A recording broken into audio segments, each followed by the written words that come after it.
Pero nakikita rin natin dito guys na punong-puno pa rin kayo ng pagmamahal, no?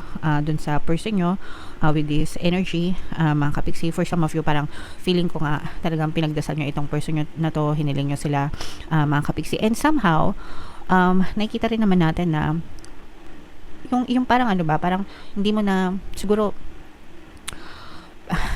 hindi ko alam kung sino yung obsessed, pero parang merong obsessive dito na energy na parang siguro obsessed ka sa kanila.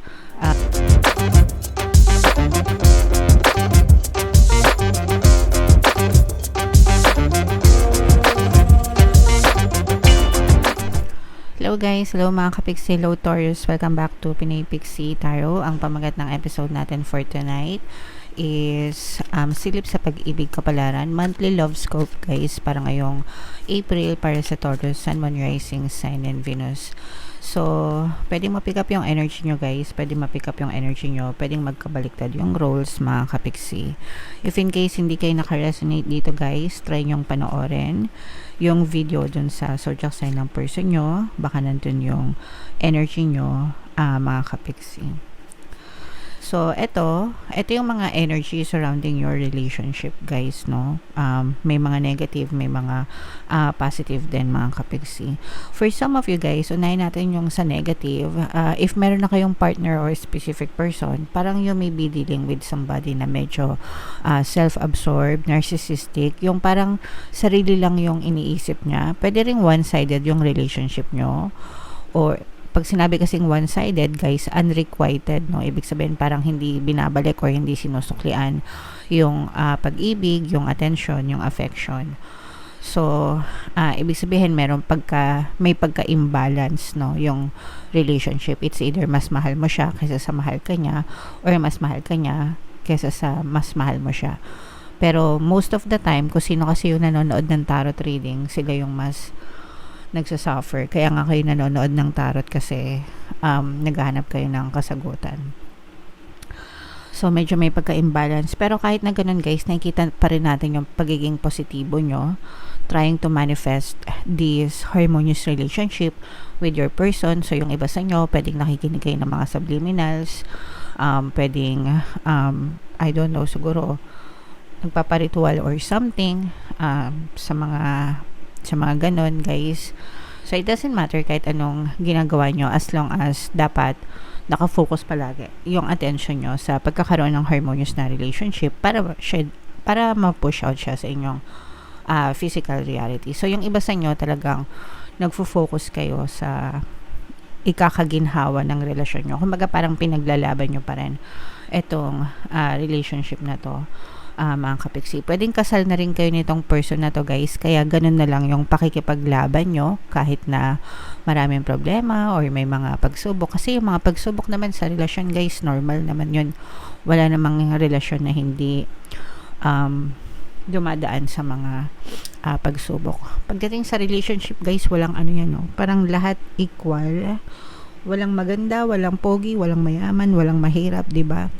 Kasi even if yung mga magaganda at mga gwapong mga artista, di ba, naghihiwalay pa rin sila. So, ibig lang sabihin guys, equal, patas lahat pagdating sa pag-ibig, no? So, hanggang gusto niya ipaglaban nyo, nasa sa inyo naman yan guys.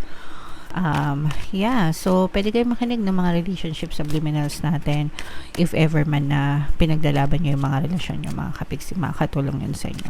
Alright?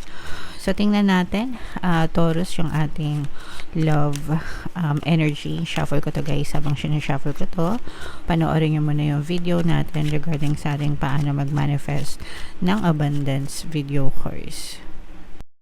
Kapiksi, sawa ka na ba sa mga struggles at hirap sa buhay mo? Masipag ka ba at masikap sa buhay ngunit hindi ka pa rin umaasenso? Ilang beses ka na bang nag-attempt mag-negosyo at mag-invest pero palagi ka pa rin nalulugi? Sa pagkakataon na ito ay maaaring may subconscious beliefs ka na nagiging balakid sa iyong pag-unlad at pagyaman. Introducing, paano mag-manifest ng abundance video course. Dito ay matututunan mong ma-overcome ang mga balakid mo para tuluyan ka ng umunlad, umasenso, sumagana, maging matagumpay, successful at maswerte sa iyong kabuhayan, pera, trabaho, negosyo, salapi at kaperahan ng bonggang-bongga. Dali, mag-send na ng email sa pinoypixie@gmail.com at simulan na ang iyong pagyaman ngayon. Alright, so sa lahat ng gusto mag-avail ng course guys, naka-flash sa screen nyo. Una, meron tayong paano mag-manifest ng abundance video course. Meron din tayong paano mawala ang third party at magkaroon ng harmonious na relationship. And meron din tayong email coaching, manifest your desires using the law of attraction. So sa lahat ng interesado, mga kapiksi, mag-send lang kayo ng email sa pinoypixitarot@gmail.com. So, Taurus guys, kayo ay represent ng King of Pens sa ating spread. Ito yung love energy. Kagaya nung sinabi ko sa inyo kanina guys, no, dun sa love energies nyo, ito ay both negative and positive. And ganun pa rin yung napipick up natin dito guys. May mga negative and may mga positive. So, yung mga negative guys is yung mga problema nyo sa relationship, mga kapiksi. Yung iba sa inyo super stressed sa this is more on overthinking, mga kapiksi. Pero kasi, yung iba sa inyo, nag-overthink kayo dahil dun sa mga circumstances na nakikita nyo sa relasyon nyo. So, meron kayong tendency na mag-react, no? Maglagay ng mga negative na meanings or negative na kahulugan dun sa nangyayari sa relationship nyo. Kaya nag-overthink talaga yung iba sa inyo. So, let's say, for example, hindi ka tinext ng partner mo, hindi siya nag-reply sa'yo, pero naka-online naman siya. Ganun yung madalas na scenario, no? Bakit ito hindi nag-chat sa akin, naka-online naman, di ba?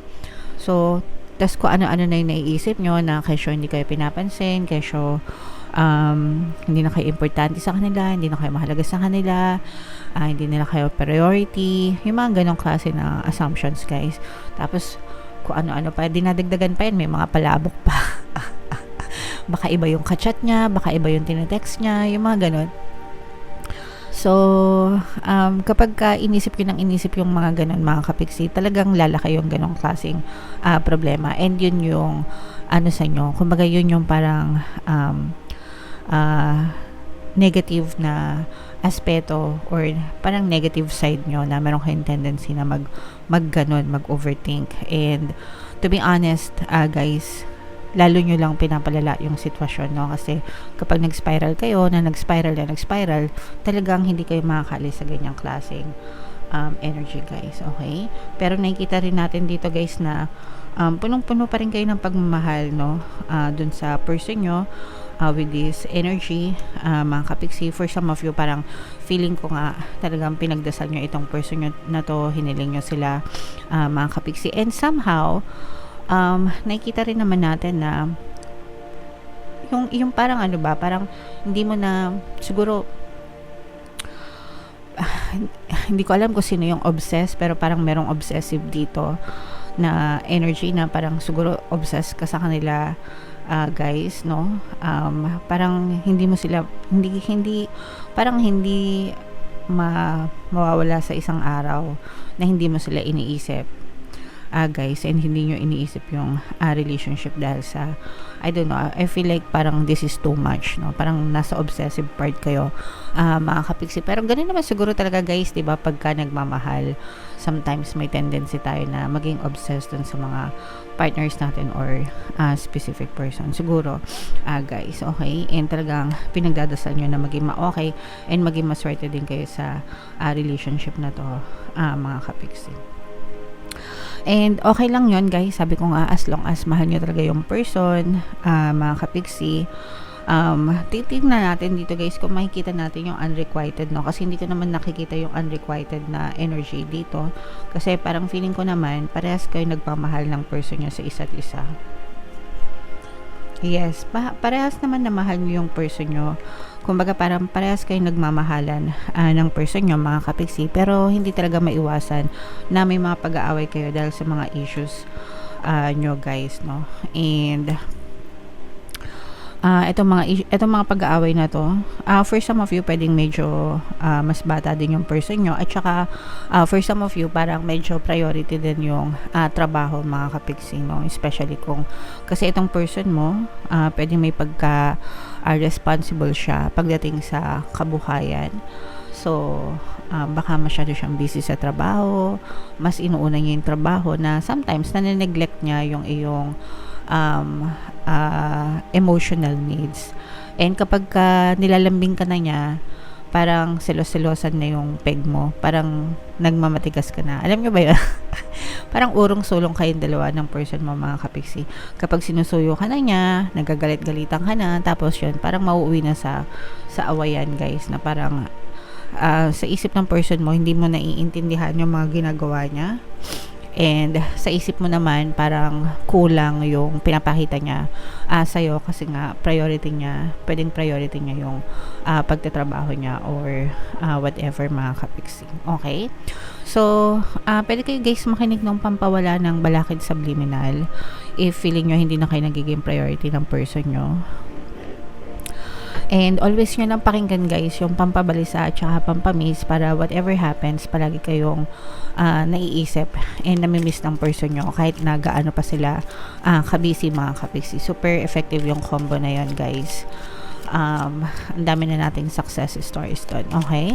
Alright. So, comment down below, Taurus, if feeling nyo, story nyo ba yan. Tingnan natin yung additional na love message or love advice para sa inyo, Taurus. You deserve love. Yay! So, yes, of course, lahat tayo, guys, we deserve love, no? We deserve love.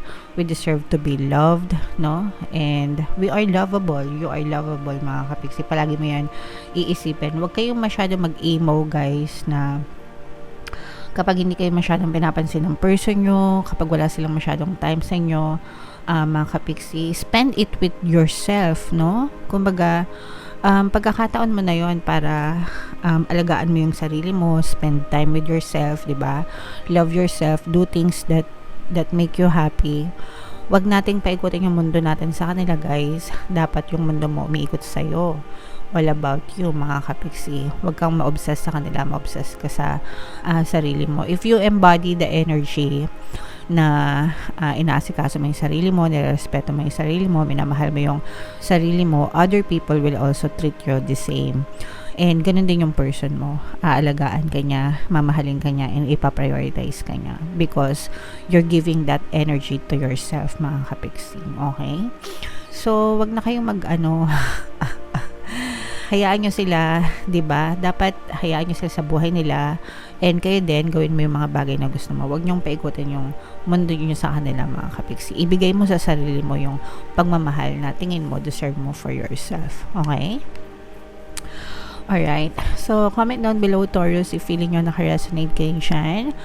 For more tarot readings, guys, ito yung playlist nyo. Ito naman yung ating success stories ng paano mag-manifest ng abundance video course. Click here to subscribe, guys. Ito yung ating mga relationship subliminals. Thank you for liking, sharing, and subscribing. See you again next time. I love you all, mga kapiksi. Have a nice day. Bye-bye.